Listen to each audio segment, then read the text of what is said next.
am Vinky Mittal. I am a writing tutor at the Center for Writing and Communication at Ashoka University.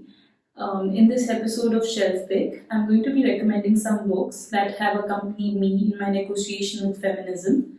There are 5 books that I'm going to be talking about. 4 of these are fiction, there's one that is not. While there are some of these are very consciously feminist in their premise, the others have simply encouraged my thought on the subject. So the first book that I want to talk about is Women Writing in India. Now, this is a 2-book anthology by Susie Tharu and K. Lalita, who are writers and professors. Now, this book is volume 1, which is Women Writing in India, 600 BC to the present. Then there's a volume 2. So, these 2 volumes bring together women writing in India across 2400 years, and spanning 11 different languages.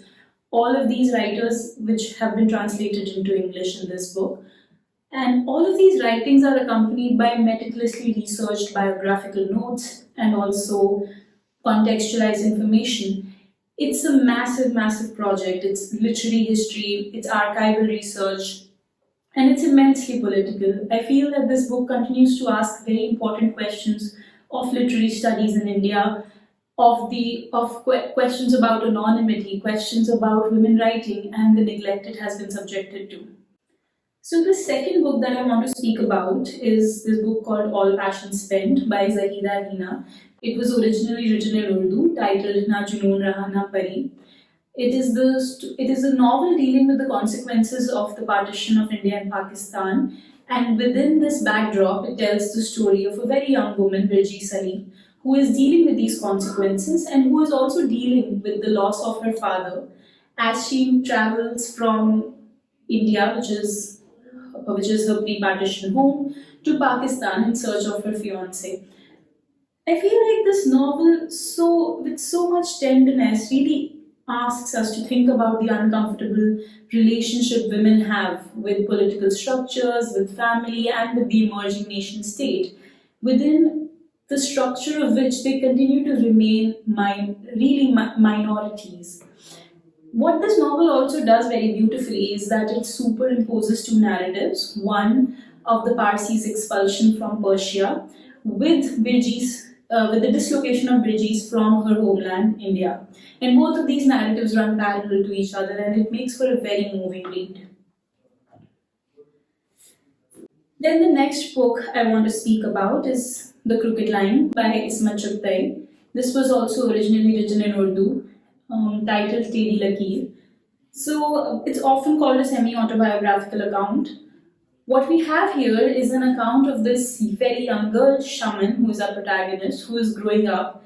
In the backdrop is the Indian independence movement, and we see Shaman's negotiation with so many spaces, with other women, with other men. What really strikes out, though, in this book is this very moving portion where Shaman lives in a women's hostel. And I feel it's such an incredible part because you see Shaman and these other women from very conservative households, and now they're living in this hostel space that they've entirely built based on their own expectations of what a space should be. In the process, really rupturing heteronormativity. In these spaces, in the absence of men, these women operate entirely on their own expectations, and this space allows them to imagine and think about sexuality, emotions, and desires in the way that they want to. So the next book that I want to recommend is This Is Not That Dawn by Yashpal. It was originally written in Hindi, titled Jhuta Sach, and then his son translated it into English. So we follow these 2 siblings, Jaydev and Tara, as they come of age in pre-partition Lahore, and then later they move to post-independence India after 1947. And we see Jaydev and, of course, his huge ambitions, and we follow that story. But really the heart of this book is his sister Tara, and read it for her story.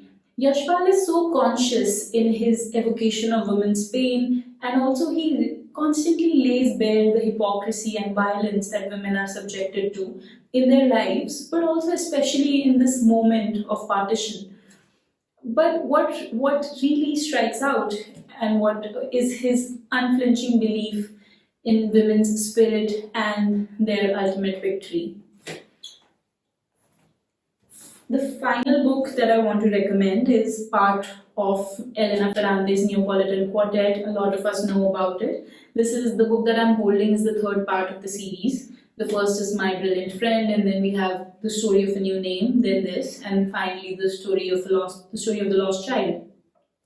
So we follow these two, our protagonists are Leela and Elena, who are growing up in this very violent neighborhood in Naples, this extremely impoverished neighborhood. And it's of course a moving account of female friendships. It's detailed and it's very well documented. But this book is also a vociferous defense of women's education and the power of literary education in transcending the tragedy of our lives. And that is what happens to Leela and Elena's story. It has profound meditations on writing and the solitude women face in their pursuit of intellectual ambitions. So read it for all of that. So these were my recommendations. Thank you and happy reading.